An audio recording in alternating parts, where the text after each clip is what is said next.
Hello friend, welcome to nursing classes. तो आज की क्लास में हम यहाँ पर देखेंगे कि मेंस्ट्रुअल डिसऑर्डर्स क्या होते हैं, मेंस्ट्रुअल डिसऑर्डर से हम क्या समझते हैं। अब देखिए मेंस्ट्रुअल डिसऑर्डर होता क्या है। तो मोस्टली हम बात करते हैं जो मेंसेस से रिलेटेड जो डिसऑर्डर्स आते हैं या फिर मेंसेस से रिलेटेड जो प्रॉब्लम्स होती हैं उसे हम क्या बोलते हैं, मेंस्ट्रुअल डिसऑर्डर्स के अंदर आते हैं। अब हम देखेंगे कि कौन कौन से ऐसे डिसऑर्डर्स हैं जो कि हमारे मेंस्ट्रुअल डिसऑर्डर के अंदर आते हैं। तो फर्स्टली हमने देखा यहाँ पर मेंस्ट्रुअल डिसऑर्डर्स में amenorrhoea, oligomenorrhoea, menorrhagia, dysmenorrhoea, metrorrhagia and hypomenorrhagia. तो अब हम देखेंगे कि ये कुछ इंपॉर्टेंट डिसऑर्डर्स हैं, मेंस्ट्रुअल डिसऑर्डर्स हैं जो कि इंपॉर्टेंट हैं और ये एक मेडिकल टर्म्स भी हम बोल सकते हैं कि इनका जो बोल सकते हैं मेडिकल टर्म्स के अंदर आते हैं, इनका मीनिंग हमें पता होना चाहिए। फर्स्ट हम देखते हैं एमेनोरिया। एमेनोरिया का मतलब क्या होगा, तो स्टार्ट करते हैं हम। Amenorrhoea, what is amenorrhoea? Amenorrhoea is the absence of menstruation. तो एमेनोरिया का सीधा सीधा मतलब है एब्सेंस ऑफ मेंसुरेशन, मतलब किसी भी तरह का मासिक धर्म ना होना, मतलब मेंसेस साइकिल नहीं होना, उसे ही हम क्या बोलते हैं, मेनोरिया, सॉरी एमेनोरिया। तो अब यहाँ पर देखते हैं एमेनोरिया में जो नेचुरल कॉजेज होते हैं, जो प्राकृतिक कारण क्या क्या हो सकते हैं। तो प्राकृतिक कारण या फिर नेचुरल कॉजेज की बात करते हैं तो फर्स्ट है प्रेगनेंसी। तो प्रेगनेंसी, जब तक प्रेगनेंसी होती है जब तक मेंसेस क्या हो जाते हैं, स्टॉप हो जाते हैं। तो यहाँ पर हम बोल सकते हैं कि जो नेचुरल कॉज होगा प्रेगनेंसी होगा। सेकंड जो होगा ब्रेस्ट फीडिंग, जब तक मदर लैक्टेशन पीरियड में होती है या फिर जो लैक्टेटिंग मदर होती है ब्रेस्ट फीडिंग करवा रही होती है, जब तक वो ब्रेस्ट फीड करवाती है तब भी यहाँ पर मेंसेस स्टॉप हो जाते हैं। तो ये भी हो जाएगा कि यहाँ पर ब्रेस्ट फीडिंग भी एक नेचुरल कॉज आ जाता है। नेक्स्ट हम देखते हैं यहाँ पर मीनोपॉज। तो अब मीनोपॉज तो आप जानते ही हैं कि जब क्या हो जाता है, जो ओवरीज है stop producing hormone and menstrual period stop. तो मीनोपॉज जैसी कंडीशन होती है जब over age after 45 year age जब मेंसेस स्टॉप हो जाते हैं, तो वो भी कंडीशन कौन सी हो जाती है, एमेनोरिया। तो ये इट्स अ नेचुरल कॉज, ये एक नॉर्मल टर्म हो जाता है। लेकिन अब हम नेक्स्ट यहाँ पर देखेंगे कि जो मेन रीज़न है, कोई किसी कारण, कोई जो ये तो नेचुरल कारण हो जाते हैं, लेकिन अदर रीज़न क्या क्या हो सकता है एमेनोरिया का। फर्स्ट है some people who take birth control pills oral contraceptive में नॉट हैव पीरियड्स। तो कुछ जो वुमेन्स होती हैं बर्थ कंट्रोल पिल्स लेती हैं, लाइक ओरल कॉन्ट्रासेप्टिव पिल्स लेती हैं, तो उन कारणों से भी क्या हो सकता है, पीरियड्स क्या हो सकते हैं, स्टॉप हो सकते हैं। तो एक ये रीज़न हो सकता है एमेनोरिया का। नेक्स्ट है certain medication can cause menstrual period to stop. कुछ मेडिकेशंस ऐसी होती हैं, तो कुछ मेडिकेशन का यूज़ करने से भी जो मेंस्ट्रुअल जो पीरियड्स हैं वो भी क्या हो जाते हैं, स्टॉप हो जाते हैं। जैसे कि एंटीसाइकोटिक ड्रग्स होती हैं, या फिर कैंसर जो कीमोथेरेपी होती है, या फिर एंटी डिप्रेसेंट जो ड्रग्स होगी, ब्लड प्रेशर ड्रग्स, या फिर एलर्जिक मेडिकेशन के कारण भी अगर इनका कंटिन्यू यहाँ पर यूज़ हो रहा है, कोई वुमेन इसे यूज़ कर रही है, तो इन कारणों से भी क्या हो सकता है, एमेनोरिया जैसी कंडीशन देखने को मिल सकती है, मतलब मेंसेस से एब्सेंस हो सकते हैं, मेंस्ट्रुअल जो पीरियड है वो स्टॉप हो सकते हैं। तो ये एमेनोरिया के अदर रीज़न के अंदर आ जाता है। नेचुरल रीज़न से कोई इशू नहीं है, लेकिन अगर इन कारणों के का मतलब अगर ये रीज़न है तो यहाँ पर एमेनोरिया एक डिसऑर्डर के अंदर आ जाता है। नेक्स्ट हम यहाँ पर देखते हैं, नेक्स्ट हम देखेंगे अब एमेनोरिया हमें टू टाइप से देखने को मिलता है, primary amenorrhoea and second one is secondary amenorrhoea. तो प्राइमरी जो एमेनोरिया है, who women has not begin to menstruate till 16 year of age. तो प्राइमरी एमेनोरिया का मतलब होगा कि 16 ईयर की एज तक अगर कोई वुमेन, यहाँ पर वुमेन की मासिक धर्म स्टार्ट नहीं हुआ है या फिर मेंस्ट्रुअल साइकिल स्टार्ट नहीं हुई है, तो उस कंडीशन में हम क्या बोलेंगे, प्राइमरी एमेनोरिया बोलेंगे। अब प्राइमरी एमेनोरिया जो है कब कब देखने को मिल सकती है, क्या कारण हो सकता है। फर्स्टली तो हेरिडिटी भी हो सकता है, कि अगर हेरिडिटी मतलब उसकी माँ को भी लेट मेंसेस आते थे, या फिर उसके किसी अदर जो हमारे उसकी जो जेनेटिक भी हो सकता है। तो एक रीज़न तो हेरिडिटी भी हो सकता है कि यहाँ पर 16 ईयर एज तक मेंसेस उसके अभी तक नहीं आए हैं, मतलब मेंसेस लेट स्टार्ट हो रहे हैं। नेक्स्ट हम देखते हैं माल न्यूट्रिशन। न्यूट्रिएंट की कमी होने के कारण, माल न्यूट्रिशन के होने के कारण यहाँ पर मेंसेस लेट आ रहे हैं। अदर रीज़न हो सकता है हाइपोथायरॉयडिज्म, अगर हार्मोन इम्बैलेंस है, हाइपोथायरॉयडिज्म जैसी प्रॉब्लम है, उस कंडीशन में भी वुमेन्स को मेंसेस लेट स्टार्ट होते हैं। और तो हार्मोनल इम्बैलेंस या फिर हाइपोथायरॉयडिज्म के कारण भी यहाँ पर हमें प्राइमरी एमेनोरिया देखने को मिलेगा। तो प्राइमरी एमेनोरिया से हमें याद रखना है कि अगर 16 ईयर एज तक वुमेन को मेंसेस स्टार्ट नहीं हुए हैं, उस कंडीशन में हम क्या बोल सकते हैं, प्राइमरी एमेनोरिया। नेक्स्ट हम यहाँ पर देखते हैं सेकेंडरी एमेनोरिया। सेकेंडरी एमेनोरिया की बात करते हैं तो absence of menses for 6 month is in women who previously had regular menstrual cycle, या फिर secondary amenorrhoea is the absence of menstruation for 3 month or longer after having at least 1 periods। तो दोनों का मतलब एक ही है। तो यहाँ पर ये बोल रहे हैं कि सेकेंडरी एमेनोरिया का मतलब ये होगा absence of menses for 6 month, मतलब एक वुमेन है, उसके मेंसेस रेगुलर आ रहे हैं लेकिन 6 मंथ से उसके मेंसेस नहीं आ रहे हैं। अब जैसे कि हम बात करते हैं कि अभी रेगुलर उसके मंथ, फॉर एग्जांपल उसके मंथ मेंसेस चल रहे हैं, लेकिन बीच में 6 मंथ तक उसके मेंसेस नहीं आए हैं, तो उस कंडीशन को हम क्या बोलेंगे, सेकेंडरी एमेनोरिया। अब 6 मंथ या फिर 3 मंथ से, यहाँ एक सेकंड लिखा है, मेंस्ट्रुएशन फॉर 3 मंथ और longer after having this 1 period, वही 3 मंथ के बाद भी अगर स्टॉप हो जाए, 3 मंथ तक भी स्टॉप हो जाते हैं अगर मेंसेस और नहीं आ रहे हैं 3 मंथ तक भी, तो हम इस कंडीशन को क्या बोल सकते हैं, सेकेंडरी एमेनोरिया।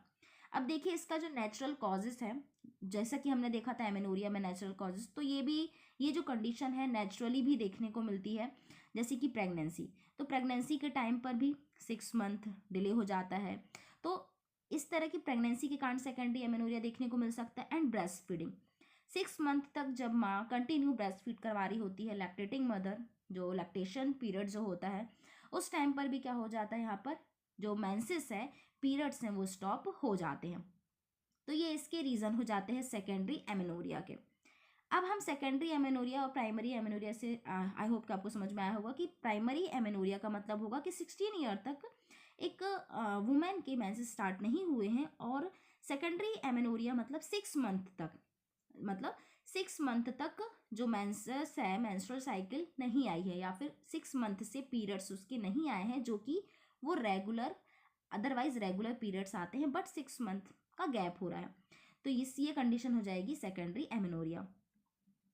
नेक्स्ट हम देखते हैं डिसमेनोरिया। अब डिसमेनोरिया या फिर हम इसे मेंस्ट्रुअल क्रम्प भी बोल सकते हैं।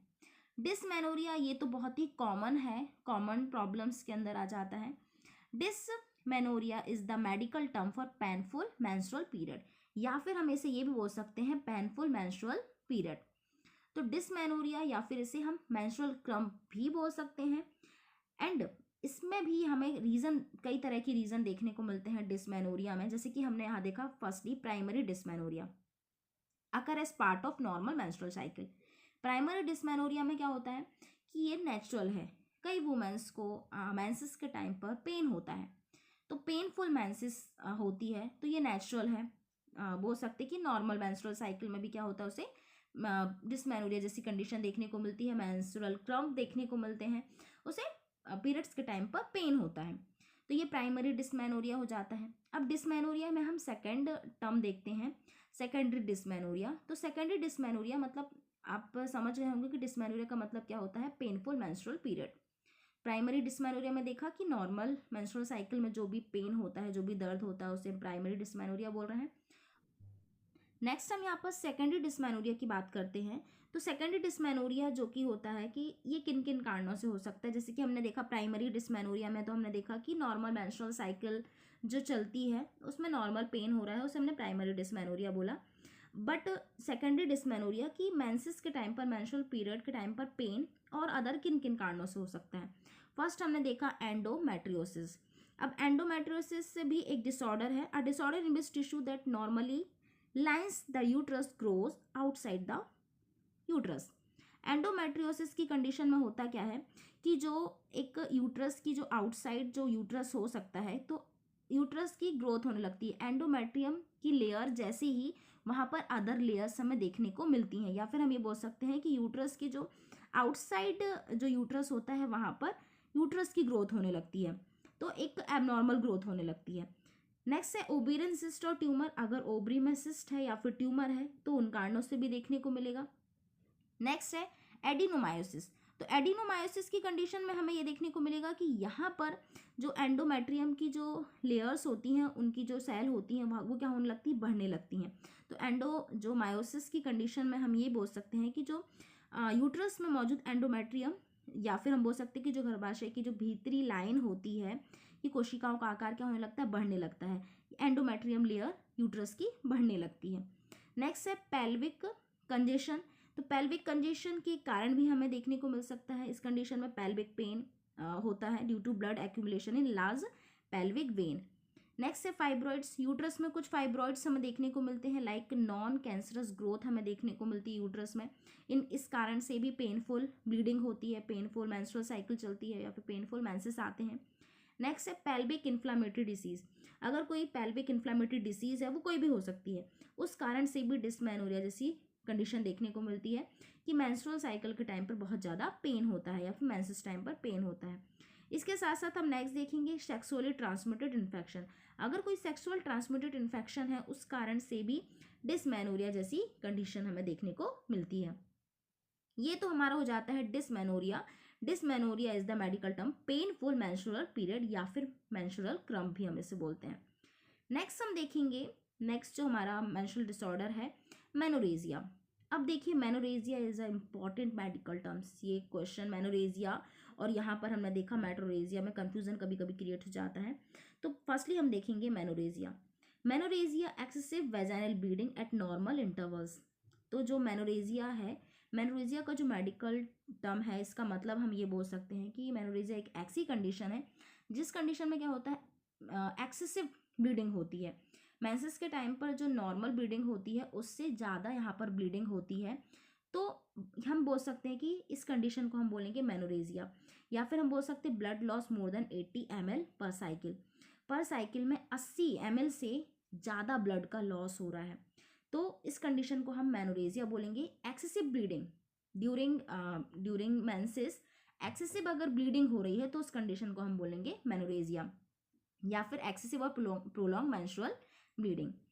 तो ये नॉर्मल है। जो मेनोरेजिया है, किसी किसी को बहुत ज़्यादा ब्लीडिंग होती है मेंसेस के टाइम पर, तो उस कंडीशन को हम क्या बोलेंगे, मेनोरेजिया। अगर मेंसेस के टाइम पर एक्स्ट्रा ब्लीडिंग हो रही है, 80 ml से ज़्यादा ब्लीडिंग हो रही है पर साइकिल, देखिए 80 ml पर साइकिल नॉर्मल है। अगर 80 ml पर साइकिल ब्लीडिंग हो रही है तो इट्स अ नॉर्मल, बट अगर उससे ज़्यादा ब्लीडिंग हो रही है तो इट्स अ एबनॉर्मल। इस कंडीशन को बोलते हैं मेनोरेजिया। अब देखिए नेक्स्ट है metrorrhagia. Metrorrhagia irregular bleeding between menstrual period, light to heavy bleeding between period spotting. अब मेट्रोरेजिया का मतलब होगा, यहाँ पर हमें क्या देखने को मिलेगा, इरेगुलर ब्लीडिंग देखने को मिलेगा, जो मेंस्ट्रुअल पीरियड्स में हमें देखने को मिलेगा। बट यहाँ पर क्या देखने को मिलेगा, इरेगुलर ब्लीडिंग हमें देखने को मिलेगी। तो जैसे कि यहाँ बोल सकते हैं कि अगर उसके मेंसेस चल रहे हैं, मान लो फर्स्ट डे उसका मेंसेस आ रहा है, फिर 2 days मेंसेस स्टॉप हो गया, फिर नेक्स्ट आफ्टर 2 days फिर मेंसेस स्टार्ट हो जाता है, तो इस कंडीशन को हम क्या बोलेंगे, मेट्रोरेजिया। मतलब जो भी मासिक धर्म है, या फिर जो हम बोल सकते हैं मेंस्ट्रुअल जो पीरियड्स है, उसके बीच में इरेगुलर ब्लीडिंग हमें देखने को मिलती है। इसके साथ साथ हमें देखने को मिलेगा light to heavy bleeding between period spotting. यहाँ पर हमें स्पॉटिंग भी देखने को मिलेगी, और हल्के से बीच बीच में बहुत ज़्यादा ब्लीडिंग भी देखने को मिल सकती है, हैवी ब्लीडिंग भी देखने को मिल सकती है। नेक्स्ट हम देखते हैं मेट्रोरेजिया के बाद पॉलीमेनोरिया। पॉलीमेनोरिया का मतलब क्या होगा, तो देखिए पॉली, जैसा कि हम यहाँ पर देख रहे हैं, describe when a person menstrual period are normal in term of volume of blood flow but occur at interval of less than 21 days। Polymenorrhoea से हम ये समझते हैं कि अगर कोई वुमेन, मेंसेस मोस्टली कितने डेज में आने चाहिए, 28 days में, 21 से 28 days में आने चाहिए। बट अगर किसी वुमेन को 21 डे से पहले ही मेंसेस आ जाते हैं, 21 days भी पूरे नहीं हो पाते हैं, 21 days से पहले ही अगर मेंसेस आ जाते हैं, तो उस कंडीशन में हम क्या बोलेंगे, पॉलीमेनोरिया।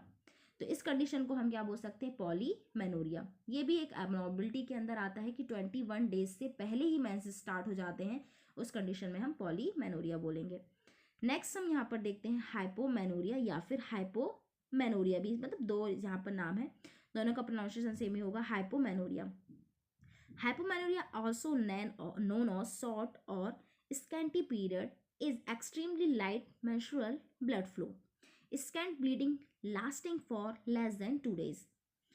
हाइपो का मतलब जैसे कि हम हाइपो से ही समझ रहे हैं, हाइपो मीन्स कम, हाइपोमेनोरिया। हाइपोमेनोरिया का मतलब होगा कि जो मेंसेस हैं, जो मेंसेस तो नॉर्मल आएंगे, लेकिन जो मेंस्ट्रुअल जो ब्लड फ्लो होगा बहुत ही कम होगा, और उसके साथ साथ ये देखने को मिलेगा लेस देन 2 डेज, मतलब 2 दिन से भी कम, 2 दिन से भी कम यहाँ पर ब्लीडिंग देखने को मिलेगी, मतलब बहुत ही ज़्यादा, बहुत ही कम मेंस्ट्रुअल ब्लड फ्लो देखने को मिलेगा। तो इस कंडीशन को हम बोलेंगे हाइपोमेनोरिया। हाइपोमेनोरिया मीन्स होगा कि 2 दिन से भी कम मेंसेस आना, या फिर 2 दिन से भी कम जो लाइट बोल सकते हैं कि लाइट मेंस्ट्रुअल ब्लड फ्लो आना, उस कंडीशन को हम क्या बोल सकते हैं, हाइपोमेनोरिया बोलेंगे। नेक्स्ट हम देखते हैं ओलिगोमेनोरिया। अब ओलिगोमेनोरिया का मतलब क्या होता है? Menstrual cycle bleeding where cycle length is increase और मोर देन 35 डे। ओलिगोमेनोरिया का मतलब होगा कि अगर मेंसेस जो है जैसे कि 28 डेज के होते हैं, नॉर्मल 28 डेज के होते हैं, अगर 28 से ज़्यादा मतलब 35 डेज अगर हो जाते हैं, increase to more than 35 days, 35 days से भी ज़्यादा अगर मेंसेस 35 डे के बाद भी अगर मेंसेस नहीं आ रहे हैं, या फिर 35 डेज में मेंसेस आ रहे हैं, तो उस कंडीशन को बोलेंगे ओलिगोमेनोरिया। इसके पहले हमने देखा था क्या, पॉलीमेनोरिया। पॉलीमेनोरिया में क्या हो रहा था, 21 डेज से पहले ही मेंसेस आ रहे थे, उस कंडीशन को हमने बोला पॉलीमेनोरिया। और यहाँ पर हमने देखा ओलिगोमेनोरिया, यहाँ पर 21 तो ठीक है, 35 डेज या फिर 35 डेज या फिर 30 डे के बाद यहाँ पर मेंसेस आ रहे हैं, उस कंडीशन को हम क्या बोलेंगे, ओलिगोमेनोरिया। तो ये थी हमारी आज की क्लास की। यहाँ पर हमने कुछ मेडिकल टर्म्स पर डिस्कशन किया कि कौन कौन से मेडिकल टर्म्स जो कि इंपॉर्टेंट होते हैं, जैसे कि हमने ओलिगोमेनोरिया एक बार और हम रिवाइज कर लेते हैं। ओलिगोमेनोरिया की कंडीशन में क्या होता है कि 35 जो साइकिल होती है, जो मेंस्ट्रुअल साइकिल होती है, bleeding where cycle length is increase to more than 35 days. जो मेंस्ट्रुअल साइकिल है वो 35 डेज से भी ज़्यादा हो जाती है तब भी नहीं आती है। इसके साथ साथ हम देखेंगे यहाँ पर हाइपोमेनोरिया। हाइपोमेनोरिया का मतलब होगा कि यहाँ पर जो ब्लीडिंग है बहुत ही 2 डेज से भी कम ब्लड फ्लो हो रहा है, बहुत ही कम हो रहा है, 2 डेज से भी कम मेंस्ट्रुअल साइकिल आ रही है। इसके साथ साथ पॉलीमेनोरिया, 21 डेज में ही, 21 डेज या फिर 21 डे के पहले ही मेंसेस स्टार्ट हो जाते हैं। मेट्रोरेजिया का मतलब होगा ब्लीडिंग, मेंसेस तो आएंगे बट इरेगुलर ब्लीडिंग देखने को मिलेगी, कभी होगी कभी नहीं होगी, और लाइट फ्लो देखने को मिलेगा। और मेनोरेजिया की कंडीशन में जो ब्लीडिंग है मेंसेस के टाइम पर वेजाइनल मतलब बहुत ज़्यादा ब्लीडिंग होगी। नेक्स्ट हम देखेंगे डिस्मेनोरिया। डिस्मेनोरिया का मतलब होता है कि पेनफुल मेंस्ट्रुअल पीरियड। नेक्स्ट हम देखते हैं यहाँ पर एमेनोरिया। तो एमेनोरिया तो जैसा कि आप जानते हैं कि एब्सेंस ऑफ मेंस्ट्रुअल साइकिल। तो ये थी आज की क्लास कि हमने यहाँ पर कुछ इंपॉर्टेंट मेंस्ट्रुअल डिसऑर्डर के बारे में डिस्कशन किया, जो कि हम ये बोल सकते हैं कि इनके मेडिकल जो टर्म्स हैं या फिर इनके जो एग्जैक्ट मीनिंग है हमें पता होना चाहिए। So thank you so much for watching videos. I hope कि आपके लिए वीडियो हेल्पफुल होगी।